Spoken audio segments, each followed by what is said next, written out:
Good afternoon. Thank you for joining us. My name is James Williams, and I'm the County Counsel for the County of Santa Clara. Joining me this afternoon is Dr. Sarah Cody, the County Health Officer, President Cindy Chavez, President of the Board of Supervisors, Supervisor Mike Wasserman, Vice President of the Board of Supervisors, and Supervisor Dave Cortese. I also want to acknowledge Supervisor Susan Ellenberg and Supervisor Joe Simidian, who are watching from a distance.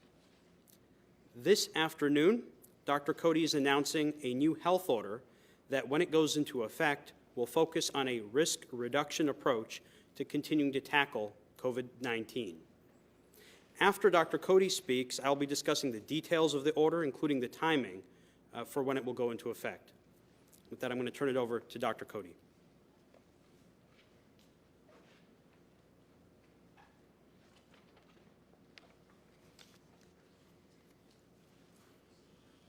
Thank you, everyone, for being here. It's good to see you all in person, especially after so many Zoom meetings. Thank you again. Today, I want to talk to you about a few things. First, where we are with the COVID-19 pandemic here in Santa Clara County, what this means in terms of where we're headed. And I also want to tell you a bit about the order that I'm issuing today, which marks the beginning of a new phase in our local response to the virus. In recent weeks, we've seen a continued and now accelerating increase in COVID-19 cases in our county, in surrounding communities and throughout the state. Although we're testing much more than we have been before, these numbers reflect a true increase in the prevalence of COVID-19. And especially in Southern California, what we're seeing reflects an exponential growth in transmission that will be extremely difficult to control and bring back under control. Here in our county, we've taken a careful, measured approach to reopening, and we will continue to be cautious. We will also stay focused on protecting our most vulnerable residents and communities. This virus has proven time and again in communities around the country and around the world that it will come back with a vengeance if you let your guard down. We will not let our guard down here in Santa Clara County. Over the last 2 weeks, we've had fewer cases of COVID-19 per 100,000 residents than any other county in the Bay Area and fewer than any other urban region in the state. But even our rates are increasing, and our daily case counts today are much higher than they were at any time in April, when we all came together to flatten the curve. We must each take responsibility for protecting ourselves, for protecting our families, and for protecting our entire community. Just yesterday, the governor took action in communities throughout the state to close down activities that create great risk of COVID-19 transmission, and I am extremely grateful for his leadership in doing this.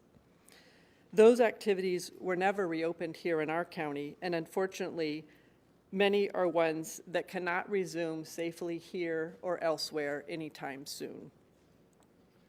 We're all coming to recognize that certain activities just can't be done safely at this time. There are, however, other activities that we can resume in limited ways if we do them with appropriate and consistent social distancing. So we're at an inflection point. We're at a point in this pandemic when it's crystal clear that COVID-19 will be with us for a long time. And so we need to adapt to a new way of being, a new way of living that keeps us all safe and that allows us to do some of the things that we miss and that we cherish and that we find most meaningful. But we also need to take into account the realities of human behavior and the fact that some activities are open in communities around us. By allowing people to do certain activities with strong protocols in place, however, we can ensure that they do so safely. So to further these goals, today I'm issuing a new order, and this order is designed to guide how we approach activities in our county for the months ahead. This marks the end of a phased reopening and the beginning of a new stage that we anticipate will be stable for some time. It will allow many activities to occur if appropriate risk reduction measures are in place, and that includes personal care services like haircuts and also smaller gatherings. But of course, many high-risk activities simply cannot safely go forward anytime soon. This order will require us to obtain approval from the state before it can take effect under the requirements of the state's COVID-19 roadmap. The order will go into effect on July 13 or as soon as state approval is granted, whichever is later.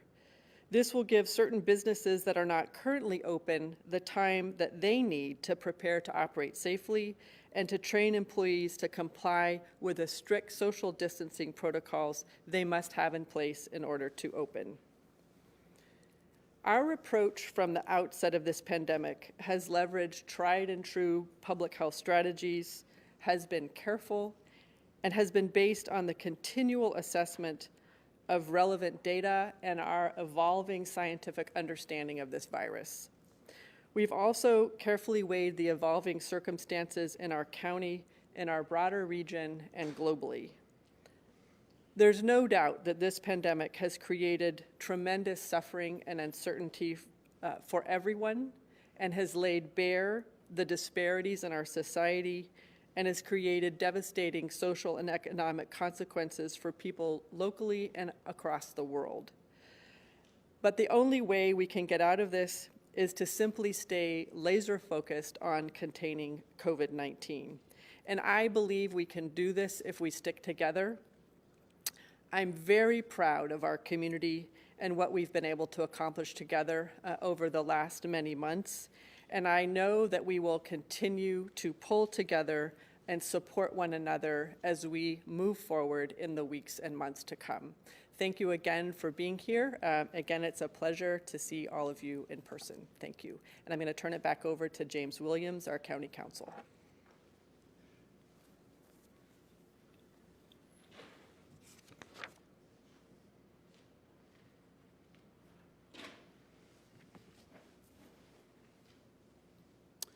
The new order that Dr. Cody is issuing today is organized around several core essential principles.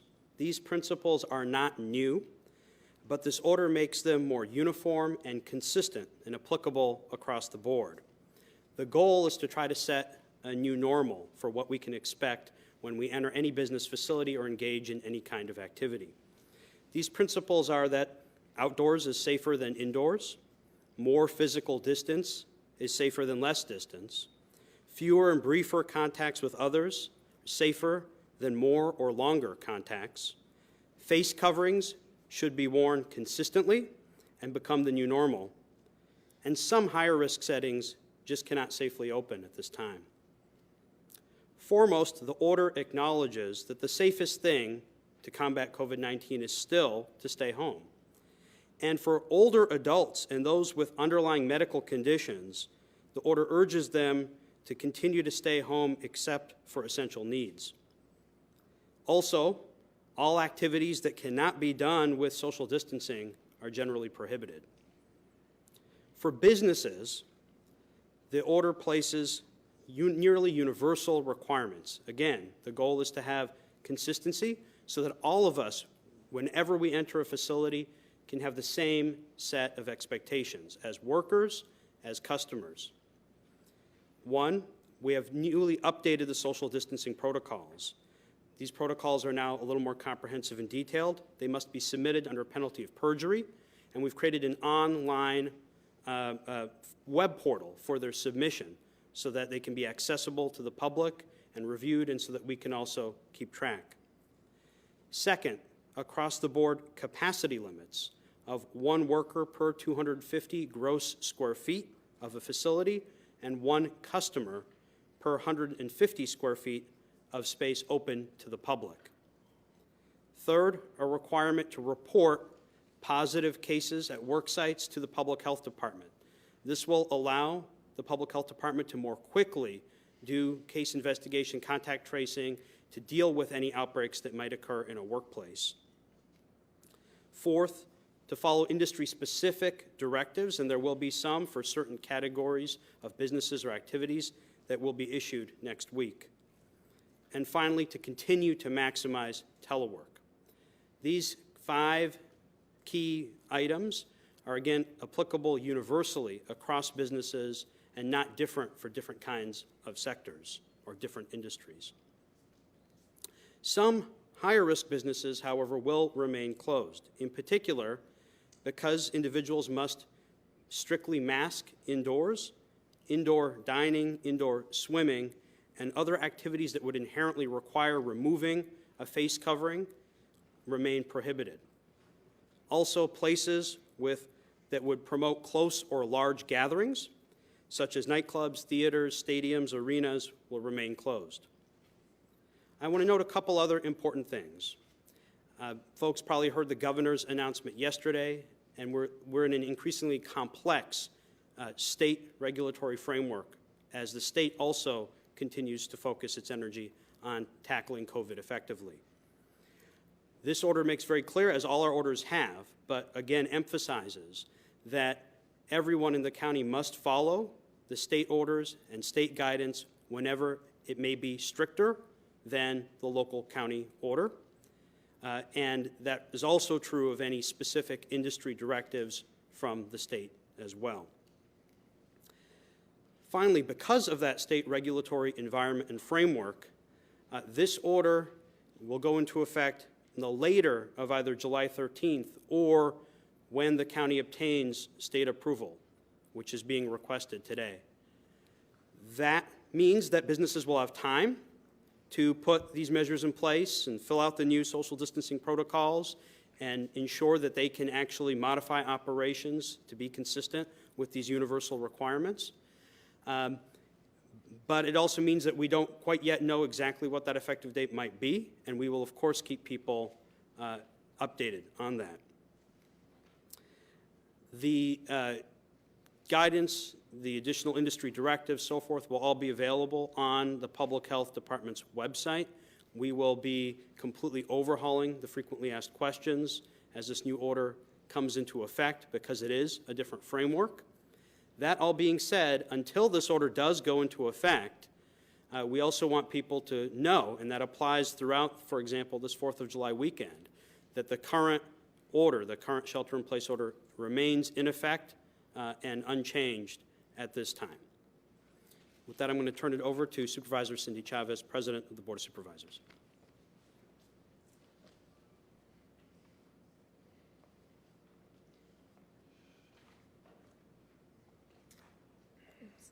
Well, good afternoon, everyone, and it gives me a great pleasure to be here with 2 of my colleagues. I'm going to be asking Vice President of the Board, Supervisor Wasserman, to speak, and then Supervisor Dave Cortese, and then I'll be cleanup batter. I think that's a thing.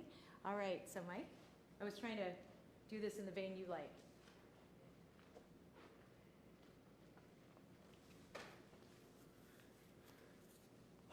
Good afternoon, everybody. Getting people back to work and reopening businesses safely is paramount.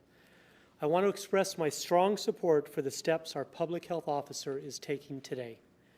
This new order allows additional businesses and activities to resume while setting standards to keep our community safe. Our success in fighting COVID-19 has always been about us as a community, our businesses, our workers, our residents. We all need to do our part to follow these guidelines and keep each other safe while we continue to reopen. Our businesses will need to be adaptable and flexible to comply with these important new safety measures. I'm confident they will be. The health of our community and economy depend on it. In closing, let me say, I'm hopeful that the governor and his team will recognize all the work that the people and businesses of Santa Clara County have done to reopen remaining businesses safely. and approve our request. Thank you very much. And with that, I'll turn it over to Supervisor Cortese.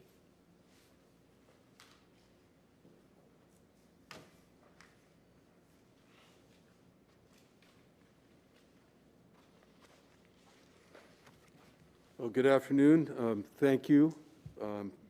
Thank you, all of you in the media, and I want to reiterate something I've said earlier in this process over the last 3.5 months. Those of you who are here from the media have done a terrific job of essentially creating a massive public service announcement for those of us in government and for those in the public health departments particularly to get the word out to people. There's no way to get 2 million people in a county like the County of Santa Clara or a place as big as the Bay Area to do the right thing and to do the same thing consistently without your help. And really, that's my only message today, in addition to thanking Dr. Sarah Cody, the terrific team of legal counsel that's been surrounding her this entire time, the rest of the folks in our emergency services office, but to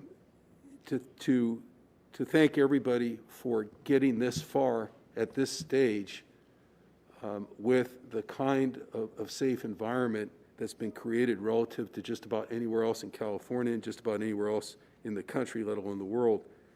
That said, I think if I was any of you listening to this, I would say, are we going to an honor system at this point? Is that what this is really about? And I don't think it's an honor system. I think it's something a little bit similar to that, but certainly not an honor system. And certainly, as we just heard from legal counsel, there are still strict legal requirements for compliance in a number of ways, including shelter in place. But I think we are going to a peer pressure system in a good way. And oftentimes, growing up or talking to our own children, we talk about the pitfalls of peer pressure, but this is an area where peer pressure has to be the one thing that holds this all together. And we hear over and over again from people questions like, I don't know if I need a test or should get a test or who should get a test. And what peer pressure should tell them is getting a test is always best. Just keep it simple. Just keep it simple. And we hear people saying, should I wear a mask or not wear a mask? I'm not sure what the rules are. And peer pressure should say, if you want to meet without a mask, don't ask. That's the kind of peer pressure we need now. And that's the way we need to operate, I think, in terms of beginning to keep this new normal as simple and clean and clear-cut as possible. And we just heard that distancing is going to be critical to this next phase that we're about to embark on in terms of trying to keep everything as safe as it's been over the last few weeks going forward. Distancing is critical. And I think the kind of peer pressure we need around that is, if you're not willing to be at 6 feet, then we don't meet. It's really up to the community.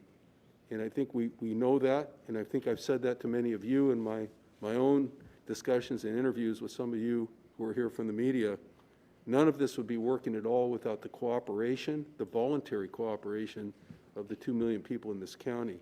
And the simpler we can keep this, I think the more likely it is that we're going to have success. So I really, again, commend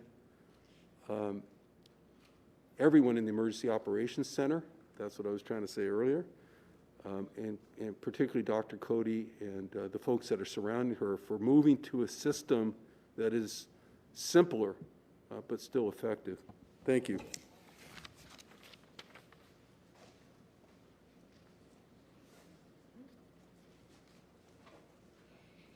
So just to wrap up, I think that the way I've been thinking about this is that this is the next phase of our battle against COVID-19. And here are the really simple things we have to think about. We know that cases are on the rise, even in this county. So we're making changes that are about risk reduction. And what that means is that as a community, we need to hunker down and we've got to lower these numbers, even while we're opening things up. Why is that so important?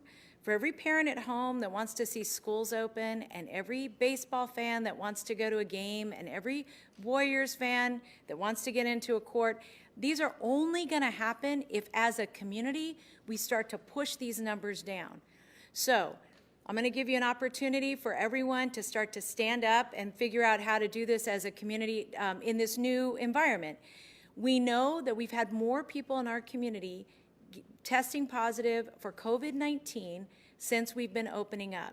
And there are two things that we've seen. We've seen clusters in workplaces, which means that we're going to rely on our businesses to be ruthlessly disciplined about following the rules that you say you're going to follow in order to be open. So that's bucket one. Bucket two has been people meeting with their families and friends. And this weekend is 4th of July. And if we're not careful, 14 days from now, we're going to start to see people in our hospitals. But all of us, all of you, can do something about that. And what that means is following the rules that Dr. Cody has laid out for us.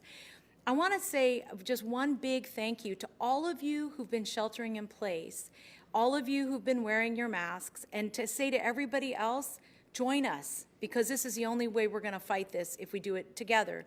We want kids back in school. We want our lives back. We're going to have to work together to make that happen. The last thing I wanted to say is that really for all of the volunteers out there who've been making food available and delivering and volunteering, for our contact tracers who are volunteers, a very special thank you. To the people who've been working in emergency operations across this county, thank you. And I feel bad saying this, but thank you to everyone, and now we need you to all do more. And that includes everybody in this room. So with that, I'm going to turn it over to David Campos, our county executive, who's going to handle questions and answers.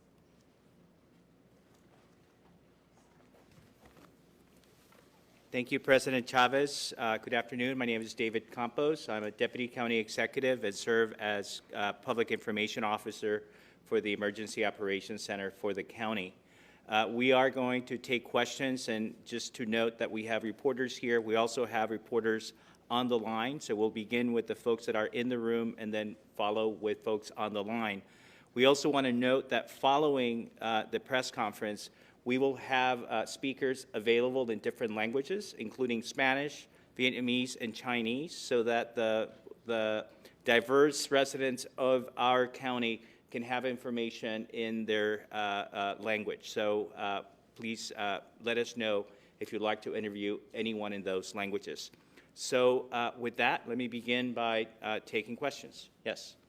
Dr. Cody, last week you cited hospitalizations, as a barrier for regional variants, that landed the county on the state's watch list. Just wondering what changed. So this is a question for Dr. Cody, and I'm going to repeat the question so that folks that are watching as we're live streaming this on Facebook can actually hear the question.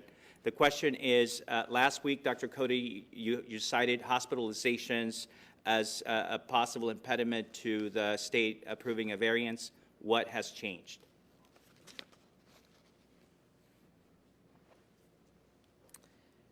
Thank you for the question regarding hospitalizations. We are on the state's monitoring list because of the change in our hospitalizations. And so we do, that puts us on the list. But what I want to provide is some context in that it's about the change in hospitalizations.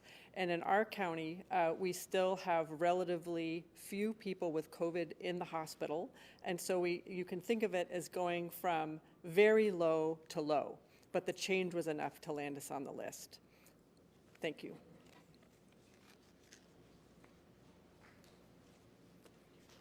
Next question, yes. Dr. Cody, can you elaborate a little bit when you talk about factoring in human behavior?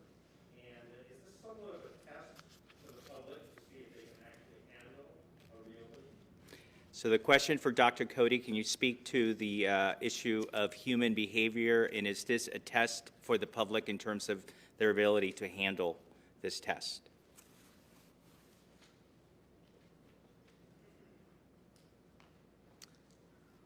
What this new order does is acknowledge that we have all been sheltering in place for a very long time, longer than we hoped or expected to do.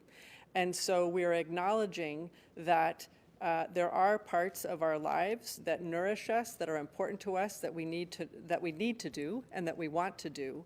What the order does is set very specific guidelines and protocols for how to do so safely. So essentially it acknowledges that we are human, we do need to get out of our homes sometimes, and so the order makes it very clear how to do so safely, both how businesses can engage safely with customers and how all of us can engage safely in activities that we want or need to do.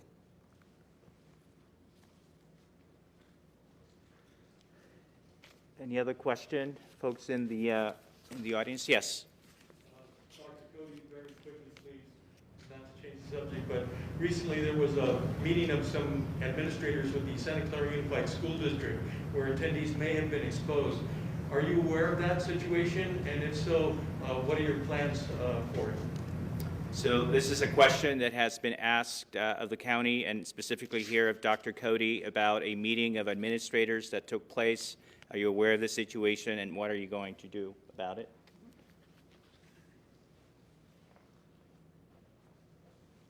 Thank you for the question. I'm somewhat aware of the situation, and I think that what we would do is what we do in any case where we think there might have been an exposure and there might be people at risk, is that we assist and consult and ensure that anyone who is exposed gets proper follow-up, which includes testing and safely quarantining at home.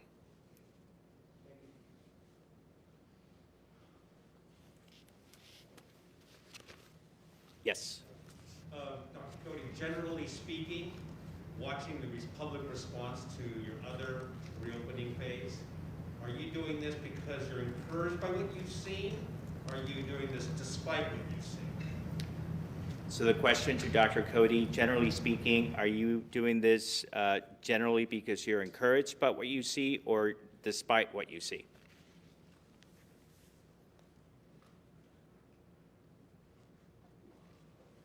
Thank you for the question. We're moving into this new phase for a few reasons. One is acknowledging that, as I've mentioned, we've all been sheltering in place for a very long time, and acknowledging that the COVID pandemic is not going to end anytime soon. And so we need to adapt. This virus has adapted to us, and we need to adapt to the virus. So we need to conduct our lives a bit differently because we're in it for the long haul. That is the primary driving force behind the change.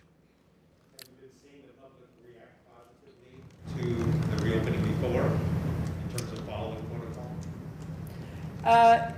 Yes and no. I think that our businesses are I think it's very helpful to have very clear directions and very clear protocols. The new order, the frame is around risk reduction. I think it's easier to understand because what underpins this order is a few key principles that we all know, but they're worth repeating, and that is that you're safer outdoors than indoors. You're safer if you're farther apart than closer together. Smaller groups are safer than larger groups. Limited contact of brief duration is safer than longer, prolonged contact. So all of those principles have informed this order. And then on top of that, we have specifics for how to implement protocols to make those concepts real. And I think that that's going to help the public understand what they need to do to be safe and to keep their families and communities safe. And I also think that it's going to be sustainable. We need something sustainable because we're going to be at this for a while. We are going to take questions from folks that are on the line, and I know that folks that are watching Facebook Live can actually hear the questions, so we will turn it to our facilitator and allow one of those reporters to ask a question. And yes, we'll take our phone question from Thomas Fuller with the New York Times. Please go ahead. Your line is open. Hi, Dr. Cody. Question for you. This was a little abstract for me, this order. I was wondering if you could give maybe 5 examples of things that are not allowed today that would be allowed under this new order?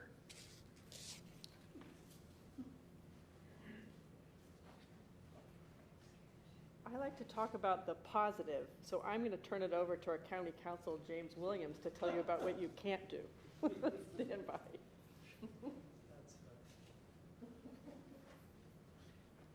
So, under the new order, basically, the principles are that if you cannot comply with these core requirements for businesses, then that activity or that facility will not be able to open. So, again, those kind of key items are the capacity limits, 1 worker per 250 square feet of gross square footage of the facility, 1 customer per 150 square feet that's open to the public. The masking requirement, including strict masking indoors. So that means that, for example, indoor dining, indoor swimming, saunas, certain other indoor facilities where you'd necessarily have to take off your mask to engage in the activity, those will not be able to move forward because of that strict indoor masking requirement. And then places or large gatherings will not be required. So hopefully that gives you some specific examples, but really it has to do with the organizing principles. And if you can modify your operation to accommodate social distancing and masking, for example, and the capacity limits, then you will be able to open. So it's not a list of lots of businesses that are open. It's not a list of lots and lots of different kinds of businesses that are closed. It's instead uniform, clear criteria, and we are asking businesses to be entrepreneurial and be creative in meeting those criteria to ensure that the activities are being conducted in a manner that is safe, because it has that social distancing, has that masking, and is following the social distancing protocols.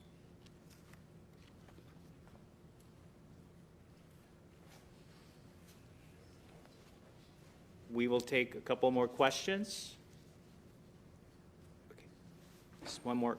Yes. Yeah, the Latino community has been greatly impacted here in Santa Clara County. And I want to ask, what is the county actually doing, not to just inform, but to actually convince the community that this is a real pandemic? So the question is about the Latino community and the impact that COVID-19 has had on that community in the county. And the question is, what are we doing not only to inform the Latino community of the importance of getting tested and other things, but to actually convince them that this is something very serious? Dr. Cody? Thank you. I think this is a really important question, and the Latino community in our county has been disproportionately impacted by COVID-19, as is the case in many, many other communities. We in public health have a practice of community engagement where we work with community to understand where the community is at and to understand the barriers, barriers to accepting testing or barriers to social distancing or what have you. And so we are working in community and with community leaders to better reach people and to better ensure that they're safe. It's a long, imperfect process, but we are going to stay at it. I think it's one of our highest priorities. Thanks. And our president of the board is going to add to that. Thank you. So one thing, and this is not just for the Latino community, but I would say this community-wide, we want everybody to get a test. So if you want a free test, you can go to sccfreetest.org, and it'll tell you all the places in the county that you can get a test. So first of all, it means you don't need an appointment. You can show up, and it's free, it's easy, and you just get in line. You can get a test at any of these sites, and you'll see them on that website. Second, the county's investing money and people power through organizations that the community recognizes to go out and have conversations with people from a 6 feet distance, wearing our masks and all the rest. But the reason is that we know that some people, you need to do some things in language, you need to do them in culture, and you need to do them in community. So essentially we're taking our nonprofit partners and asking them to go to small businesses, to neighborhood parks and communities, and we're asking also our partner agencies like other public entities to make sure we're having conversations with people so they understand how serious the need is. The last thing I'll say is actually under Supervisor Cortese's leadership, we also added a fund that's going to allow us to work with lots of organizations to get them to communicate the very effective, like we have some great short videos, we have lots of stuff in print, but we're going to get into the community and get them spread out through a lot of different networks. That's how we're approaching it.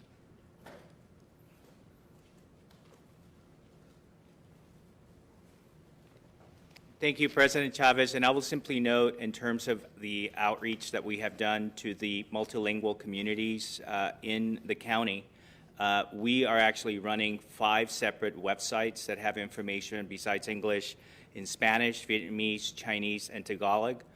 We also have purchased advertisements to provide education on COVID-19 in multiple languages, including Spanish, Vietnamese, Chinese, not only in radio but also in television. We actually have a texting campaign where we're targeting over 100,000 cell phones that are targeted in the Latinx community. We're expecting over 1 million imprints with information about testing and other information to that community regarding COVID-19. And as the President noted, the Board of Supervisors has allocated more than $1 million to work with community-based organizations to do outreach in that community. Any other questions? Thank you very much. As noted, the order will go into effect the later of either the 13th of July or once the state approves the order, or at least the variance application. We will be working between now and then to make sure that every resident of this county has information in different languages about the requirements of the order, and to also make sure that we provide the businesses of the county all the support they need to understand the protocols and follow them. So thank you very much for your time, and we will be in touch. That concludes the press conference. And again, if you want to